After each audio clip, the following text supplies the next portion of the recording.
Russia நினைச்சா அடுத்த நொடியே அமெரிக்காவை காலி பண்ண முடியும்னு சொன்னா நம்புவீங்களா? நம்பல அப்படின்னாலும் ரஷ்ய அரசாங்கம் எங்கனால அதை பண்ண முடியும் அப்படிங்கிறத காமிச்சிருக்கிறாங்க. ரஷ்யாவினுடைய புதிய ஆயுதம் ஒன்று கூடிய சீக்கிரம் ஸ்பேஸுக்கே அனுப்பி வைக்க போறாங்க.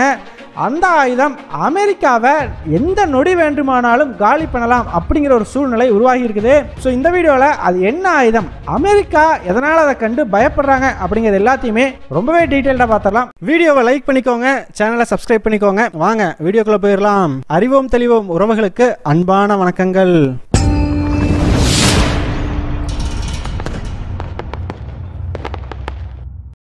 முதல் விஷயமா, சமீபத்தில் ஐநா பாதுகாப்பு சபையில் அமெரிக்கா மற்றும் ஜப்பான் இந்த இரண்டு நாடுகளும் சேர்ந்து ஒரு முக்கியமான தீர்மானத்தை கொண்டு வந்தாங்க. அது என்ன தீர்மானம் அப்படின்னு பார்த்தீங்கன்னா, இந்த உலகத்தில் இருக்கக்கூடிய எந்த நாடுகளுமே இந்த பூமிக்கு மேலே இருக்கக்கூடிய அவுட்டர் ஸ்பேஸ்ன்னு சொல்றோம் இல்லையா, ஸோ அந்த அவுட்டர் ஸ்பேஸ் பகுதியில் எந்த வகையான அணு ஆயுதத்தையுமே நிலைநிறுத்தக்கூடாது. முக்கியமாக ஆயுதத்தையே அந்த பக்கம் கொண்டு போகாதீங்கப்பா, அந்த இடத்த ஆயுதம் இல்லாத ஒரு இடமாவே மெயின்டைன் பண்ணுவோம் அப்படிங்கிற மாதிரி ஒரு தீர்மானத்தை முன்மொழிஞ்சாங்க. ஸோ இந்த தீர்மானத்தை அமெரிக்கா முன்மொழிந்த பொழுது பல நாடுகளுக்கும் ஒரு பெரிய சந்தேகம் அப்படிங்கிறது ஏற்பட்டுச்சு. காரணம் என்ன அப்படின்னு கேட்டிங்கன்னா, ஆல்ரெடி 1967ஆம் ஆண்டே உலக நாடுகள் மத்தியில் ஒரு ஒப்பந்தம் ஒன்று கையெழுத்திடப்பட்டிருக்குது. அந்த ஒப்பந்தத்தில் பார்த்தீங்கன்னா இந்த மாதிரி அவுட்டர் ஸ்பேஸில் எந்த நாடுகளும் ஆயுதங்களை நிலைநிறுத்தக்கூடாது அப்படிங்கிறத ரொம்பவே தெளிவாக மென்ஷன் பண்ணியிருக்கிறாங்க. அப்படி ஆல்ரெடி ஒரு ஒப்பந்தம் நடைமுறையில் இருக்கும் பொழுதே எதுக்காக இப்போ திடீர்னு அமெரிக்கா இப்படி ஒரு ஒப்பந்தத்தை ஐநா பாதுகாப்பு சபைக்கு கொண்டு வர்றாங்க அப்படிங்கிற ஒரு கேள்வி எழுப்பப்பட்டது. ஸோ இந்த கேள்விக்கான விடை என்ன அப்படின்னு பார்த்தீங்கன்னா, ரஷ்யா தாங்க. ஆக்சுவலாக சமீபத்தில் ரஷ்ய அரசாங்கம் ஒரு புதிய டெக்னாலஜி ஒன்றை கண்டுபிடிச்சிருக்கிறதாகவும் அதன் விளைவாக அணு ஆயுதம் தொடர்பான ஒரு சேட்டலைட் ஒன்றை கூடிய சீக்கிரம் ரஷ்யா விண்ணுக்கு அனுப்பியிருக்கிறதாகவும் அமெரிக்காவோட இன்டெலிஜென்ஸுக்கு கடந்த ஒரு சில நாட்களுக்கு முன்னாடி ஒரு தகவல் ஒன்று கிடைச்சிருந்திருக்குது. ஸோ முதல்ல என்ன சொல்லப்பட்டது அப்படின்னு பார்த்தீங்கன்னா, ரஷ்ய அரசாங்கம் ஒரு அணு ஆயுதத்தையே ஸ்பேஸுக்கு அனுப்பி வைக்க போகிறாங்க. அங்கே ஒரு சேட்டலைட்டில் இது நிலைநிறுத்தப்படும். அதன் மூலமாக இந்த உலகத்தில் எந்த மூலையில் வேண்டுமானாலும் ரஷ்ய அரசாங்கம் நினைச்சா அடுத்த ஒரு 30 நிமிஷத்துக்குள்ள ஒரு அணு ஆயுத தாக்குதலை நிகழ்த்த முடியும். இதன் மூலமாக உலக நாடுகள் மேலே ரஷ்யாவுக்கு ஒரு மிகப்பெரிய கண்ட்ரோல் கிடைக்கும் அப்படிங்கிற மாதிரி சொல்லப்பட்டது. ஸோ காரணம் என்ன அப்படின்னு பார்த்தீங்கன்னா, இன்னைக்கு இருக்கக்கூடிய earth to earth missiles like ballistic missile, cruise மிசைல்லாம் பார்த்தீங்கன்னா அதிகபட்சம் 8000 கிலோமீட்டர் தான் போகும். நார்த் கொரியாட்டு இருக்கக்கூடிய ஐசிபிஎம்ஏ பார்த்தீங்கன்னா அதிகபட்ச தொலைவு 15000 கிலோமீட்டர் தான். ஸோ இந்த 15000 கிலோமீட்டர் தாண்டி ஒரு நாடு இருக்குதுன்னா அங்கே தாக்குதல் நடத்த முடியாது. ஆனால் இந்த மாதிரி ஸ்பேஸ் டு எர்த் மிசைல் இருக்குது பார்த்தீங்களா, கொண்டு போய் ஸ்பேஸில் ஆயுதத்தை நிறுத்தி வச்சு அதன் மூலமாக பூமி மேலே ஒரு தாக்குதலை நடத்துறது, இதற்கு இந்த ரேஞ்ச் எல்லாம் கிடையாதுங்க. எங்கே வேணாலும் இந்த உலகத்தோட எந்த மூலையில் வேண்டுமானாலும் ஈஸியாக ஒரு தாக்குதலை 30 நிமிஷத்துக்குள்ளே நடத்தி முடிக்க முடியும். ஸோ இதை தான் ரஷ்யா ட்ரை பண்ணுறாங்க அப்படிங்கிற மாதிரி ஒரு சாரார் சொல்ல ஆரம்பித்தாங்க. ஸோ இன்னொரு சாரார் என்ன சொல்ல ஆரம்பித்தாங்க அப்படின்னு பார்த்தீங்கன்னா, இல்லைங்க, ரஷ்யா அனுப்ப போகிறது ஒரு சாதாரணமான கம்மியான பவர் இருக்கக்கூடிய ஒரு அணு ஆயுதம் தான். அதை அவங்க பூமி மேலே தாக்குதல் நடத்துறதுக்காக அனுப்பி வைக்கல, அதுக்கு பதிலாக ஸ்பேஸ்லேயே வெடிக்க வைக்கிறதுக்காக அனுப்பி வைக்கிறாங்க அப்படிங்கிற மாதிரி சொன்னாங்க. ஸோ இந்த மாதிரி ஸ்பேஸில் வெடிக்க வைக்கும் பொழுது அமெரிக்காவினுடைய மிலிட்ரி சேட்டலைட்ஸ், ஜிபிஎஸ்ன்னு சொல்லி எல்லா நாடுகளுடைய இந்த தொலைத்தொடர்பு அப்படிங்கிறது பாதிக்கப்படும் இல்லையா.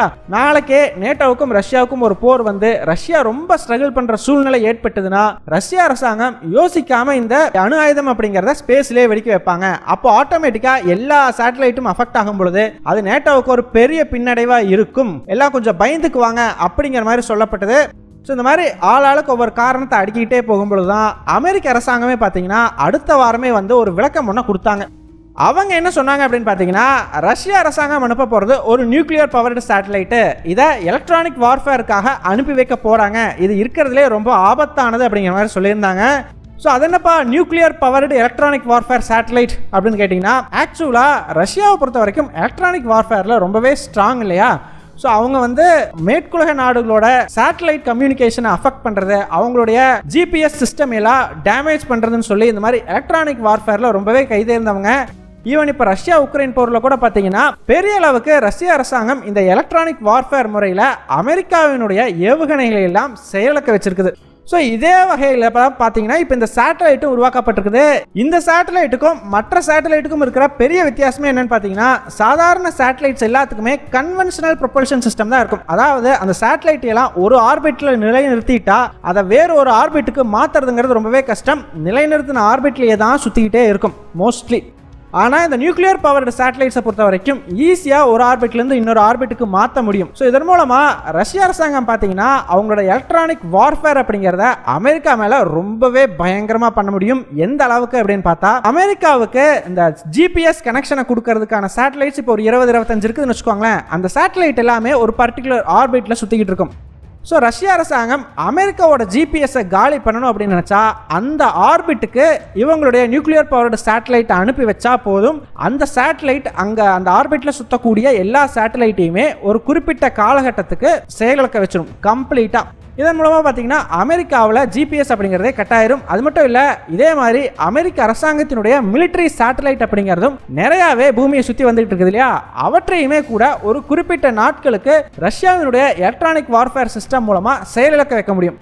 சீரியஸாக சொல்லணும் அப்படின்னா, ஒரு அணு ஆயுதத்தையே நேர் கொண்டு போய் ஸ்பேஸில் நிலைநிறுத்தினா கூட ரஷ்யாவுக்கு இவ்வளோ பெரிய அட்வான்டேஜ் கிடைக்காது. ஆனால் இந்த சேட்டலைட் மட்டும் ஸ்பேஸ்க்கு போச்சு அப்படின்னா ரஷ்யாவுக்கு பெரிய அட்வான்டேஜ் அப்படிங்கிறது கிடைக்கும். காரணம் என்னதான் அணு ஆயுதத்தை கொண்டு போய் நிலைநிறுத்தினாலும் அதை ரொம்ப எக்ஸ்ட்ரீம் சிச்சுவேஷனில் மட்டும்தான் பயன்படுத்த முடியும். காரணம், அணு ஆயுதம் வெடிச்சது அப்படின்னா அது மிகப்பெரிய பாதிப்பை ஏற்படுத்தும். ஆனால் இந்த மாதிரி எலக்ட்ரானிக் வார்ஃபேர் சிஸ்டமை பயன்படுத்தும் பொழுது அதுவும் ஒரு குறிப்பிட்ட நாட்களுக்கு மட்டும்தான் அங்கே இருக்கக்கூடிய சேட்டலைட்டை செயலிழக்க வைக்கும். அப்படிங்கும் பொழுது அது பார்த்தீங்கன்னா எப்போ வேணாலும் ரஷ்யா யூஸ் பண்ணலாம் இல்லையா.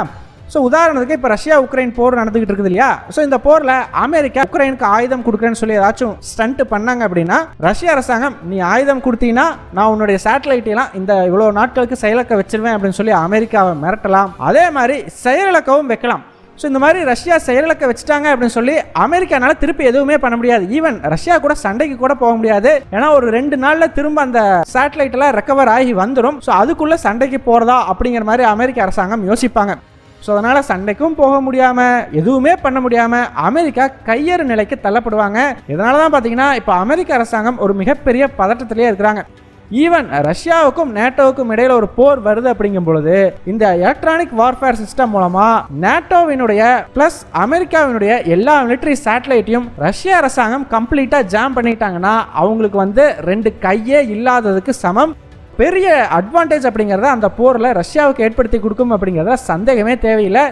ஏன்னா இன்னைக்கு இருக்கக்கூடிய மிசைல்ஸ்லேருந்து ட்ரோன்ஸ் வரைக்கும் எல்லாமே பெரிய அளவுக்கு ஜிபிஎஸ் நம்பி தான் இருக்குது.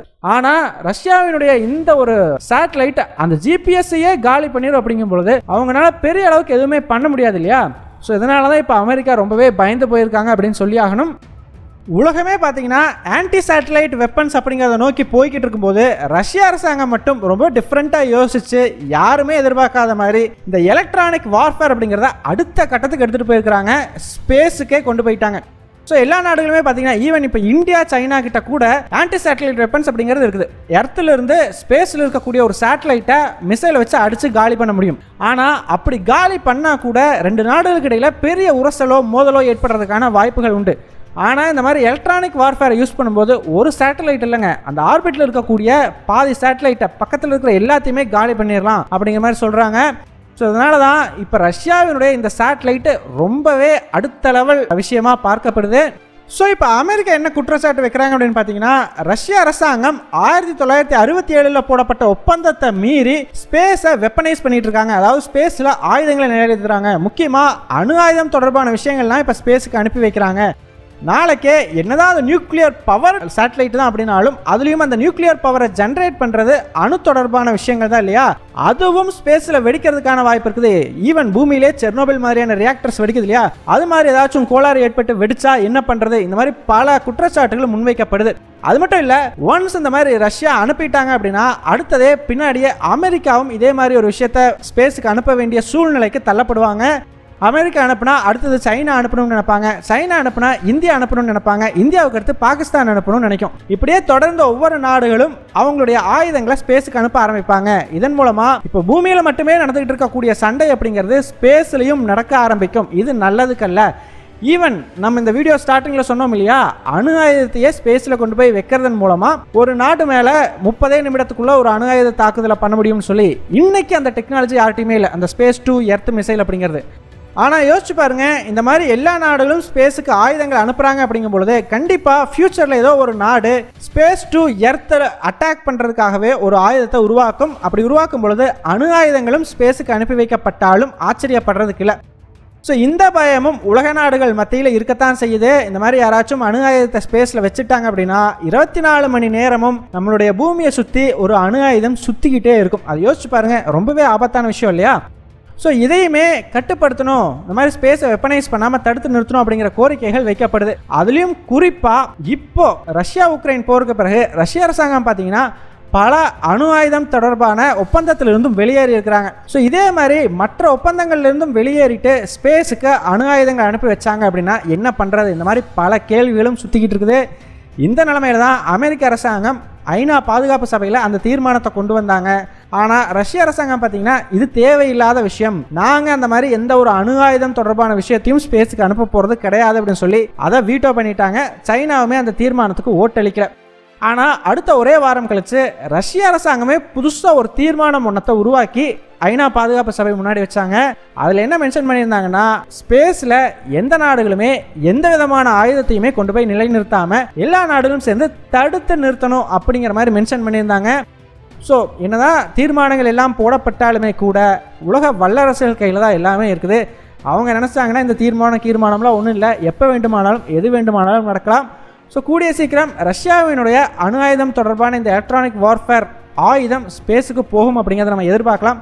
என்ன நடக்குது அப்படிங்கிறத வெயிட் பண்ணி பார்ப்போம். உங்களுடைய கருத்துக்கள் என்ன? ஸ்பேஸில் இந்த மாதிரி ஆயுதங்களை கொண்டு போய் நிலைநிறுத்துறது சரியா தவறா? உங்களுடைய கருத்துக்களை மறக்காம கமெண்ட்ஸ் சொல்லுங்க. எங்க டெலிகிராம் சேனல் லிங்க் டிஸ்கிரிப்ஷன்ல கொடுக்குறோம். இன்ட்ரெஸ்ட் இருக்கிறவங்க ஜாயின் பண்ணிக்கோங்க. ரொம்ப முக்கியமான செய்திகள் அதில் பகிரப்படும்.